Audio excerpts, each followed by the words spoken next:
RIP, Glenn Fredly suami Mutia Ayu meninggal dunia, disampaikan Billboard Indonesia di Instagram. Kabar duka, musisi ternama Indonesia, Glenn Fredly Deviano Latuihamalo meninggal dunia di usia 44 tahun. Berita duka kembali datang di dunia musik Indonesia. Glenn Fredly Deviano Latuihamalo meninggal dunia hari ini, Rabu, tanggal 8 April tahun 2020. Ia menghembuskan nafas terakhir di usianya yang ke-44 tahun. Kabar duka ini dikonfirmasi oleh sahabat dekat sekaligus rekan seprofesinya, Tompi. Terima kasih untuk semua karya-karyamu. Selamat jalan, Glenn Fredly. Lahir dengan nama lengkap Glenn Fredly Deviano Latuihamalo, dilahir di Jakarta, tanggal 30 September tahun 1975.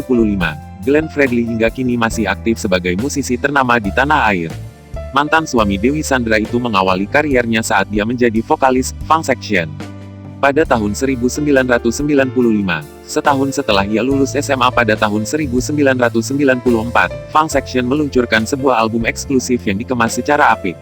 3 tahun kemudian, Glenn Fredly bernyanyi solo dan meluncurkan sebuah album yang bertajuk Glenn dengan bermodalkan 8 buah lagu.